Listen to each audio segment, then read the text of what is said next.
예수님은 세례를 받으시고 잠시 동안 광야에서 시험을 받으셨습니다. 오늘 본문에 보면 그런 다음에 갈릴리로 돌아가셔서 많은 사람들 앞에서 이적을 행하시고 성령 충만함으로 사역을 시작하심을 증거하고 있습니다. 오늘 14절 15절 말씀을 먼저 함께 읽겠습니다. 시작. 예수께서 성령의 능력을 입고 갈릴리로 돌아오시자 그분에 대한 소문이 전역에 두루 퍼졌습니다. 예수께서는 회당에서 가르치셨으며 모든 사람들로부터 영광을 받으셨습니다. 예수님이 성령 충만하게 또 갈릴리에 오셔서 많은 사역을 감당하시고 또 병든 자를 치료하시고 복음을 전하시는 또 많은 사람을 가르치는 그 사역을 통해 소문이 전역에 퍼졌다고 그렇게 증거합니다. 그런데 갑자기 예수님께서 고향 나사렛으로 돌아오셨습니다. 구약 성경에 보면 나사렛이라는 지명, 그 마을이 나오지 않습니다. 이 마을은 새롭게 세워진 정착한 그 마을입니다. 이 마을에 사람들이 정착한 것은 기원전 2세기경으로 알려져 있습니다. 그 기간에 마카비 왕조, 마카비 가문이 특별히 그 가운데 아리스토블루스라는 사람이 이 갈릴리 땅, 이방인으로 로마의 압제 가운데 있는 이 갈릴리를 정복해서 다시 유대 땅으로, 유대 세계로 만들려는 그런 비전을 가지고 그 땅에 많은 유대인들이 정착하도록 했습니다. 나사렛은 특별히 4세기에 이르기까지 여전히 유대인만 거주하는 그런 마을로 알려져 있었습니다. 온통 유대인만 살고 있는 이 동네는 아주 종교적으로 또 보수성이 강한 그런 동네였습니다. 정치와 문화, 종교 면에서 자기가 가진 정체성을 확인하고 자부심을 드러내고 전통을 중요시하고 또 강렬한 종교적인 민족주의 성향을 드러내는 그런 지역이었습니다. 여기에 정착한 유대인들, 이 사람들의 목표는 무엇이었냐면 이 갈릴리를 지금은 이방의 갈릴리라고 그렇게 불리어지지만 이 갈릴리 땅을 유대인의 갈릴리로 만드는 것, 그것이 그들의 목표였습니다.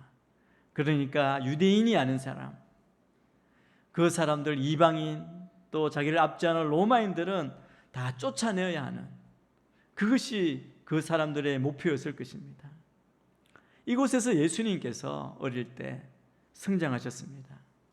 그곳에서 자라나셨기 때문에 그곳에는 예수님과 그 가족들 또 친척들을 잘 아는 사람들이 많은 곳이었습니다. 예수님은 갈릴리로 가셔서 안식일을 맞아서 오늘 우리가 읽은 본문을 보면 늘 하시던 대로 회당에 들어가셨다라고 말합니다.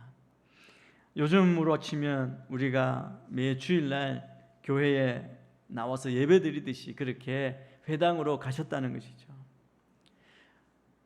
당시 회당 제도에 대해서 성경이 자세하게 가르치지 않고 있기 때문에 우리가 자세하게 알 수는 없지만 유대의 전통을 통해서 회당 운영에 대한 정보를 우리가 얻을 수 있습니다. 유대인들은 5세가 되면 회당에 참여하는 것, 가는 것이 허락이 되었습니다. 그리고 13살이 되면 회당에 꼭 출석해야 합니다. 예수님도 이 회당에 아마 13세 이후로부터 계속 가셔서 말씀으로 토론도 하고 말씀을 듣고 또 배웠던, 교제했던 그 아주 익숙한 친근한 회당이었을 것입니다. 당시에는 회당 책임자가 회중 가운데 훌륭한 사람을 지목해서 성경을 읽고 그 부분을 설명해 달라고, 지금으로 하면 설교해 달라고 그렇게 요청하는 것이 관례였습니다. 나사렛에서 자란 소년 예수가 이제는 온 갈릴리에 소문이 나고 또 영광을 받는 랍비가 되어 마을로 돌아와서 말씀을 전할 기회를 얻은 것입니다. 예수님께서 회당의 절차를 따라서 이제 설교하시기 전에 두루마리를 펴서 그 말씀 성경을 읽으십니다.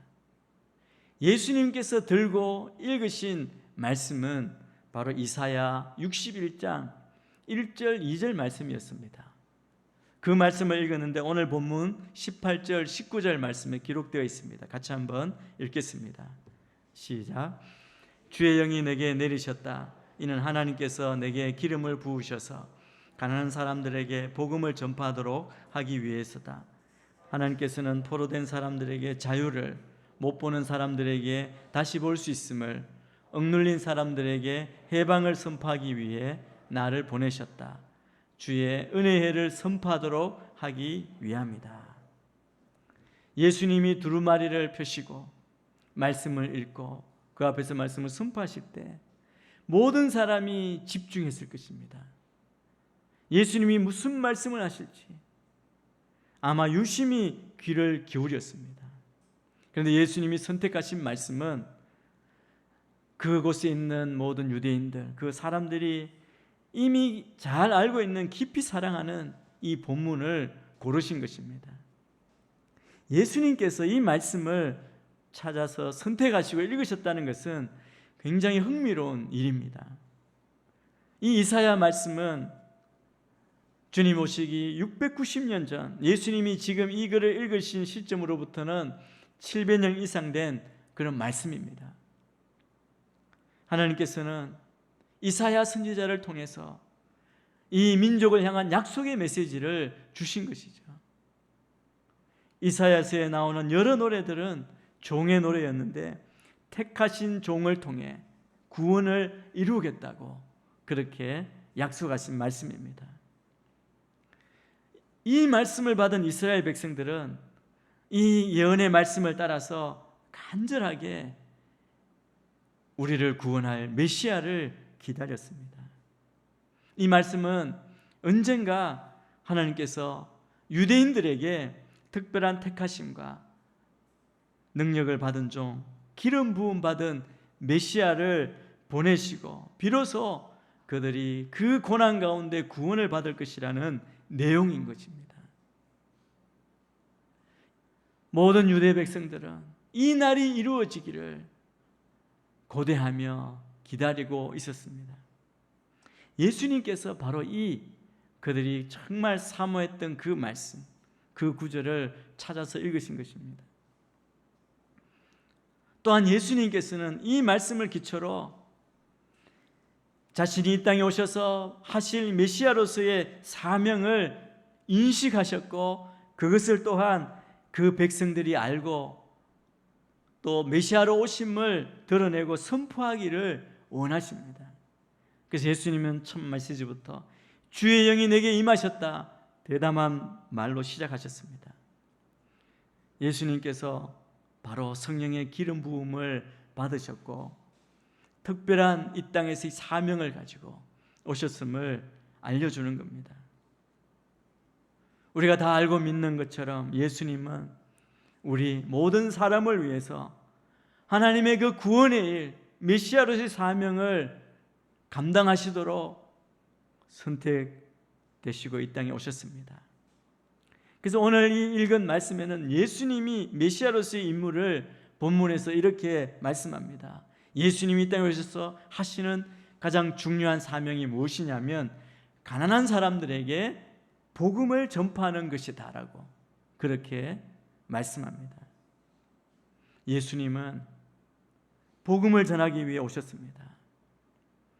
오늘 이 말씀이 증가하는 가난한 자는 바로 우리가 이해하는 그대로입니다.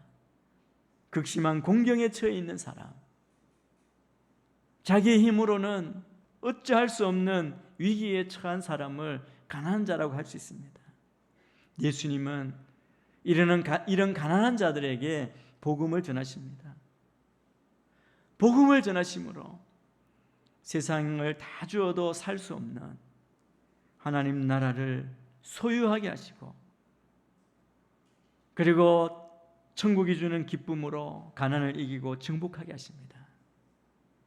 여러분, 물론 이 물질적인 그러한 것만 말씀하시는 것이 아닙니다. 예수님께서 말씀하시는 영적인 면에서 우리에게 또한 말씀하시는 것이죠. 죄에 빠져 있는 인간, 억눌린 죄로 인해 눈이 어두워져 갈급한 심령, 그러한 자들이 다 하나님 보시기에 가난한 자입니다. 죄에 묶여 있고 죄와 마귀에 눌려 있고 그것으로 인해 눈이 감겨진, 아무것도 영적인 눈이 아무것도 볼 수 없는 그런 사람들에게 남아있는 것은 수고와 슬픔뿐인 인생입니다. 이런 인간의 헐벗은 상태를 보고 깨닫고 은혜를 구하는 자가 바로 마음이 가난한 자이죠. 마음이 가난한 자는 복이 있다고 예수님께서 말씀하신 그것을 우리가 기억합니다. 여기서 우리는 복음을 선포하시는 메시아로서 예수님께서 바로 그 기름 부음 받은 자이심을 알게 됩니다. 예수님께서 이 펼쳐 읽으신 이 두루마리 이사야의 글에서 기름 부음 받은 메시아가 가난한 자에게 복음을 전파하는 이 복음 전파로 인해서 이루어질 일을 세 가지로 말씀합니다. 어떤 복음을 전파하시는지를 우리에게 말씀해 주십니다. 첫째는 포로된 자에게 자유를 주십니다. 예수님이 전하시는 이 복음은 포로된 자에게 자유를 주시는 복음입니다. 예수님께서 이 말씀을 읽으실 때 그 앞에 앉아있던 모든 청중들의 귀가 솔깃했을 것입니다. 그들의 마음에는 이러한 자유함에 대한, 해방에 대한 갈망이 넘쳤습니다. 당시에 이스라엘은 로마의 압제를 받고 있었기 때문입니다. 예수님께서 성령의 능력으로 성령을 받아 포로된 자를 자유케 하신다고 말씀하신 것은 정치적이고 군사적으로 압박을 당하는 자들을 해방시키겠다고 그렇게만 말씀하신 것이 아닙니다. 주님이 말씀하신 이 복음, 포로된 자를 자유케 하는 이 복음은 죄의 종, 마귀의 종에서 해방시키겠다고 말씀하신 것입니다. 죄에 묶여 있는 자, 죄로 인해 결박받는 자, 마귀의 종로를 타는 자를 자유케 하시겠다고 말씀하시는 것입니다. 주님이 선포하시는 복음은 바로 그렇습니다. 예수를 믿으면 죄와 마귀의 종에서 해방될 수 있습니다. 여러분, 손발이 묶여 있다고 생각해 보십시오. 그것에서 자유함을 얻고 벗어나려고 발버둥을 치지 않겠습니까? 우리가 죄로 묶여서 죄의 종으로 아무것도 할 수 없을 때, 우리가 갈급해서 우리가 자유함을 구할 때, 이 우리를 자유케 하시는 것은 예수님이 전파하시는 이 복음입니다. 그런데 어떻게 예수를 믿으면 죄의 종에서 자유케 될 수 있다는 말씀입니까? 성경은 죄의 삭은 사망이라고 말씀합니다. 죄 문제를 해결하기 위해서는 그 값을 치러야 합니다. 누군가 우리를 대신하여 죽어야 합니다. 그러나 모든 사람이 죄인이기 때문에 다른 사람의 죄값을 대신하여 죽을 수 있는 사람은 아무도 없습니다. 그런데 예수님은 죄가 없으신 분입니다. 아담의 후손이 아니시기 때문에 우리 죄를 대신하실 수 있고, 예수님이 이 땅에 오셔서 나의 죄를 대신해서 십자가에 못 박혀 돌아가신 것입니다. 따라서 누구든지 이 사실을 듣고 믿으면 죄의 포로에서, 죄의 결박에서 해방받을 수 있습니다. 우리는 그렇게 죄의 결박에서 해방되었다고, 마치 새가 사냥꾼의 올무에서 벗어난 것처럼 우리가 죄의 그 결박에서 해방되었다는 것을 우리가 선포하고 그 자유를 누릴 수 있습니다. 예수님께서 나를 대신해서 죄값을 치르심으로 완전히 해방시켜 주셨습니다. 우리는 그렇게 해방된 자입니다.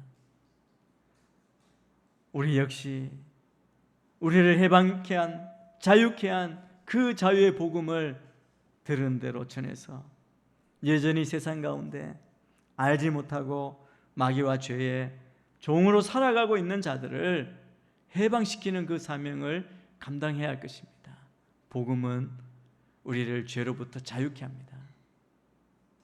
또 예수님이 전파하신 복음이 무엇입니까?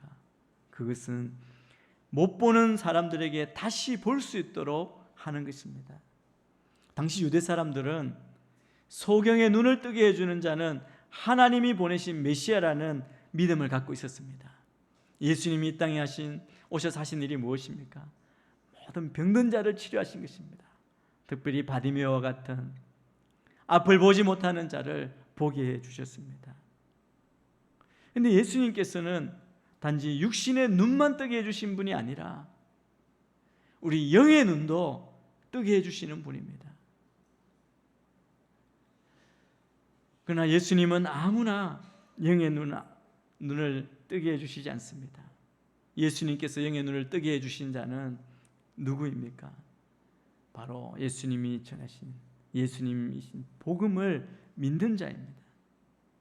누구든지 예수의 십자가와 부활, 복음을 믿으면 영적인 세계가 새롭게 열립니다.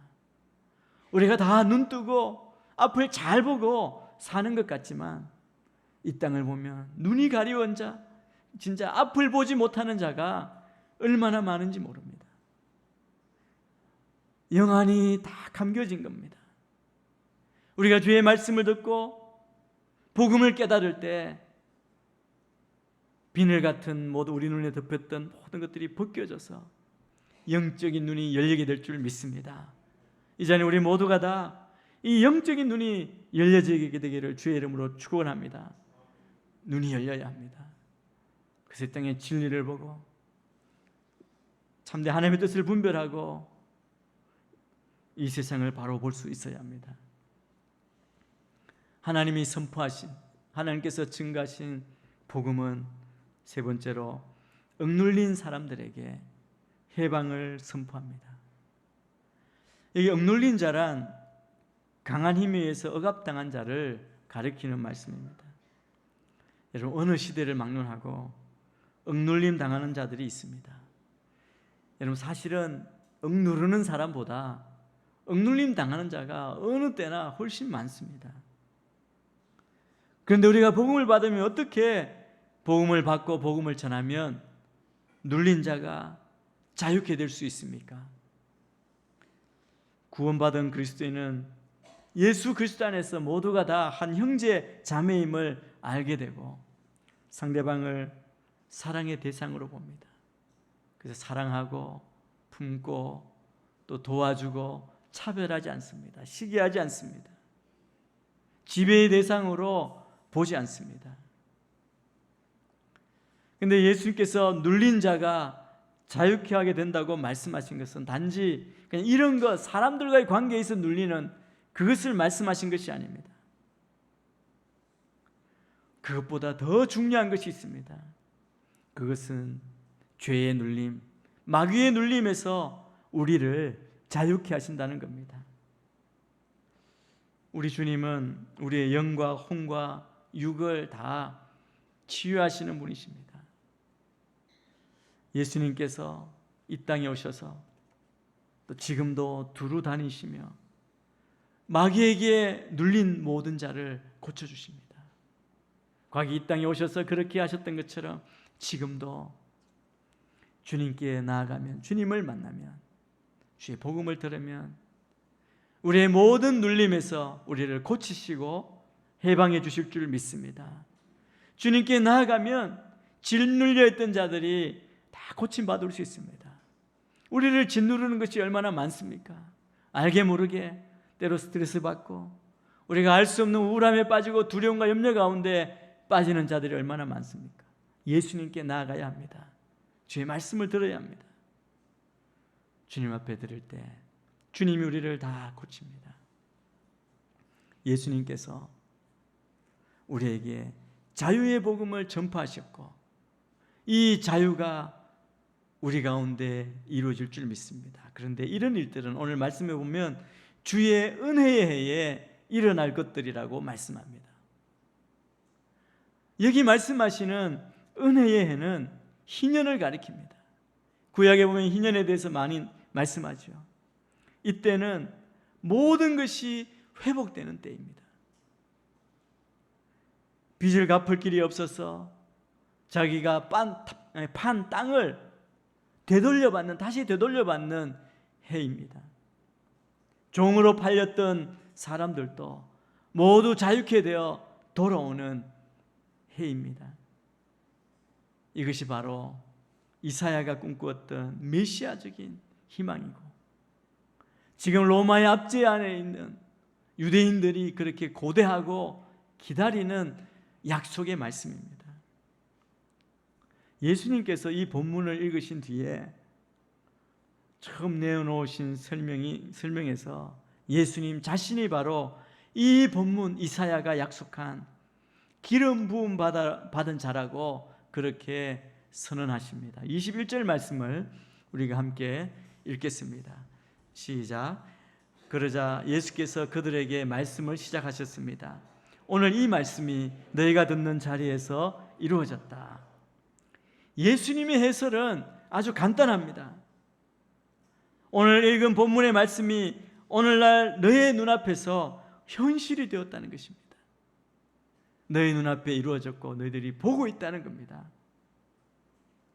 예수님의 이 말씀은 이미 은혜의 해가 선포되었고 은혜의 역사가 시작되었다는 말이기도 합니다. 그러면서 바로 예수님께서 이 역사를 이루실 메시아이고 그리스도가 되신다는 선포이기도 하였습니다.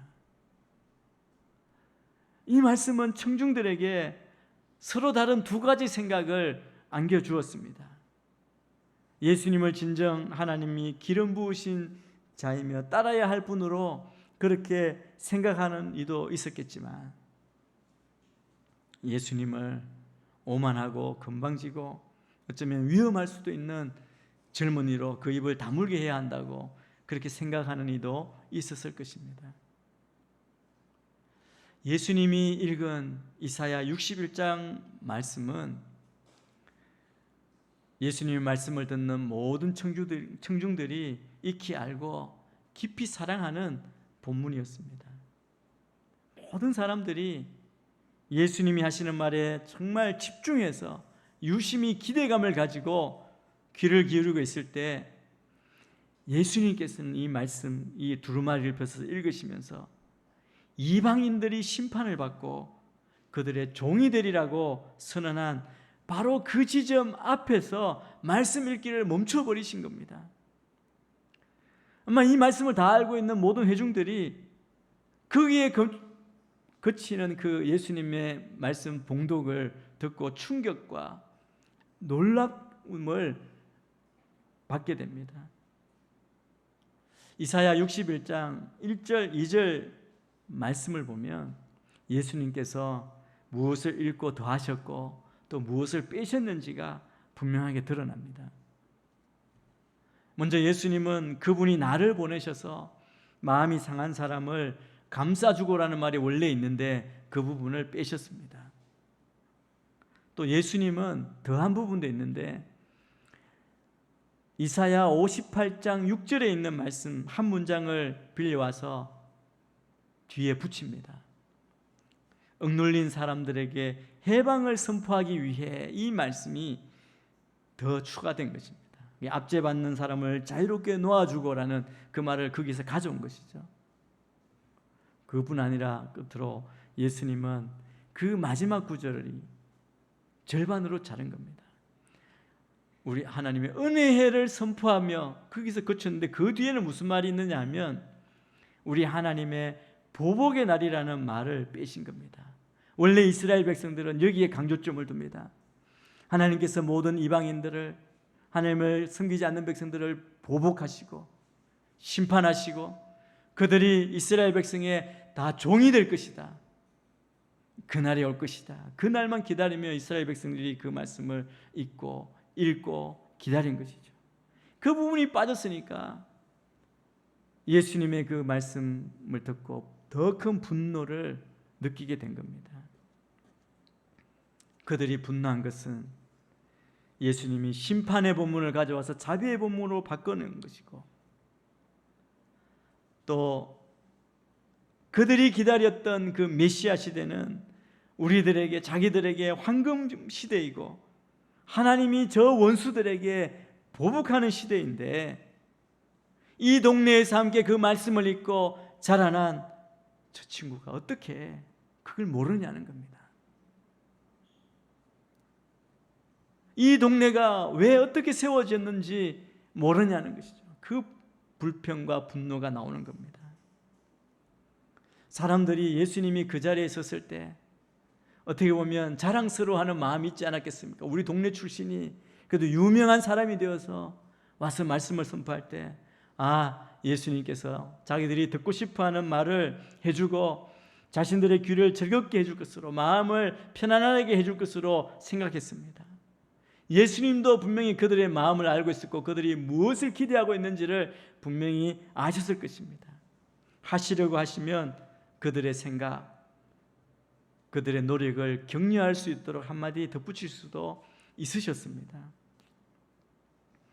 그러나 예수님은 인간의, 마을 사람들의 목표를 따라, 그들의 욕망을 따라 말씀을 만들어내시지 않으십니다.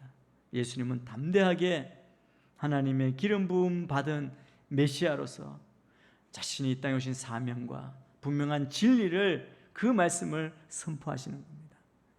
22절 말씀을 우리 함께 읽겠습니다. 22절입니다. 시작. 그러자 모든 사람이 감탄하고 그분의 입에서 나오는 은혜로운 말씀에 놀라며 저 사람은 요셉의 아들이 아닌가라고 물었습니다. 그 사람들이 뭐라고 말합니까? 저 사람은 요셉의 아들이 아닌가. 예수님에 대해서 긍정적으로 생각하는 사람은 아마 이런 생각일 겁니다. 내가 젊을 때부터, 어릴 때부터 아는데 요셉의 아들이구나. 근데 요셉의 아들이 이렇게 훌륭하고 똑똑한지는 몰랐네. 당시 유대인은 아람어를 썼습니다. 그래서 히브리어를 읽으면 아람어로 통역해 줬다고 그래요, 회당에서. 근데 그 말씀, 회당에서 히브리어를 이렇게 줄줄 읽다니 아주 대견하구나, 이런 생각을 가진 사람도 있었을 것입니다. 이 본문을 그렇게도 볼 수 있습니다. 그러나 뒤에 보면 여기 저 사람은 요셉의 아들이 아닌가, 이 반응은 오히려 부정적인 반응입니다. 이 사람들은 그가 어떻게 이 본문을 이렇게 이해하고 우리가 어떻게 느끼는지 또 이해하는지 모른다 말인가 라는 의미가 있습니다. 여기 말 가운데는 이 목수의 아들인 주제에 라는 이런 의미가 담겨져 있습니다.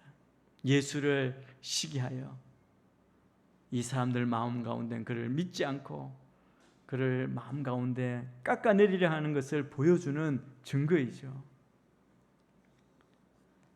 예수님을 어릴 때부터 잘 아는 사람들은 이런 생각을 했을 것입니다. 예수님이 위대한 하나님의 진리의 말씀을 전했지만 그저 나사렛 요셉의 아들이 아닌가라고 생각했습니까? 누가 그런 말 했죠. 나사렛에서 무슨 선한 것이 나겠는가, 이런 생각으로 아마 말했는지 모릅니다. 그들의 굳어지고 딱딱한 마음, 교만한 마음, 조금도 가난해지지 않은 마음입니다. 우리는 일반적으로 이런 생각하는 사람이 많습니다. 가까이에서 오랫동안 잘 알고 지낸 사이일수록 나는 그 사람에 대해서 잘 알고 있다는 어떻게 보면 편견을 가지고 있습니다.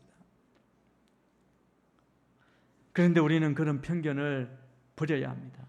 수많은 인간관계의 갈등의 치료의 방법도 바로 편견, 선입견을 버리고 상대방을 있는 그대로 새롭게 이해하는 것에 있습니다. 그리고 우리도 예수님의 말씀 앞에 서서 예수님을 편견 없이 이해하고 영접하는데 그것이 우리의 영생과 구원이 달려있다는 것을 우리가 분명히 알아야 합니다. 우리가 정말 중요한 것은 예수님을 어떻게 믿고 예수님을 어떻게 보고 우리가 어떻게 예수님의 말씀에 반응하느냐는 겁니다.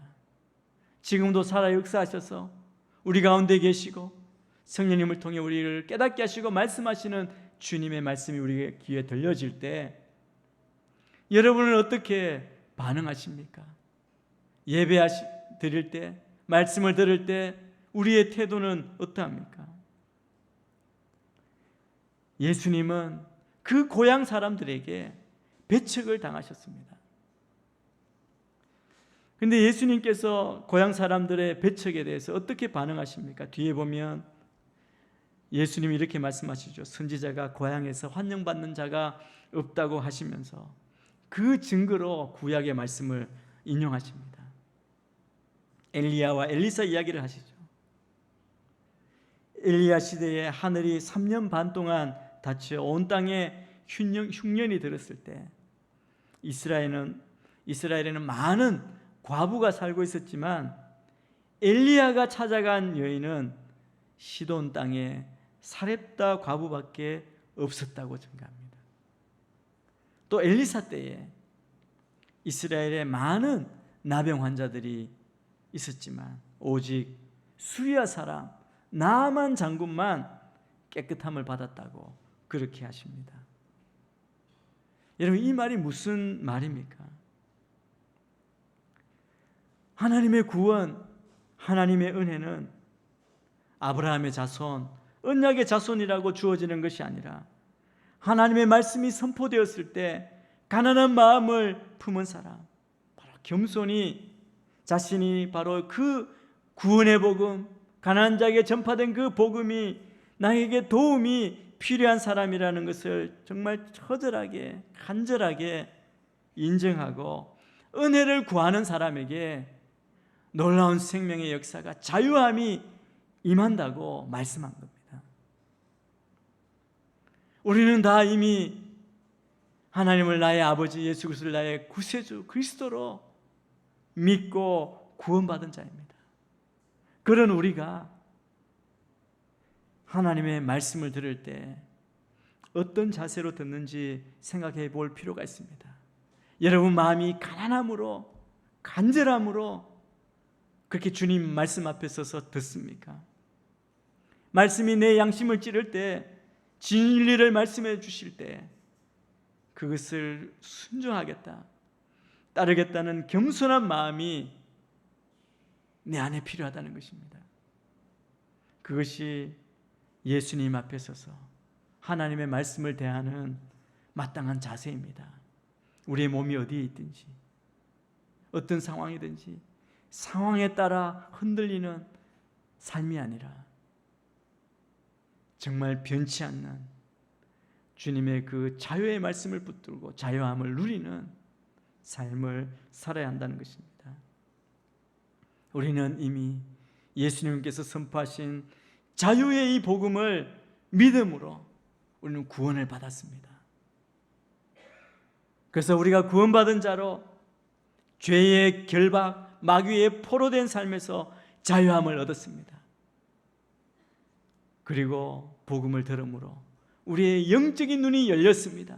세상이 보고 판단하는 것과 다르게 육신의 눈이 아니라 영적인 눈으로 이 땅을 보며 주의 나라를 바라보며 그렇게 자유함을 누리고 살아가는 자입니다.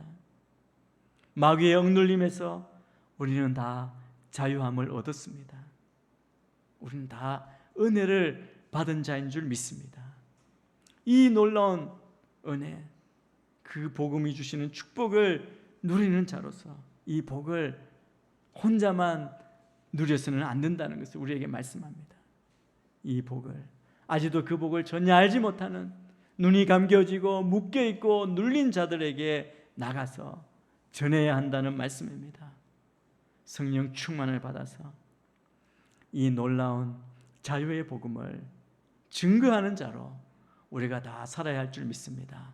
오늘 여러분의 삶 가운데 이 놀라운 성령의 능력이 자유의 복음의 그 놀라운 생명의 역사가 여러분의 삶 가운데 풍성하게 드러나게 되기를 주의 이름으로 축원합니다.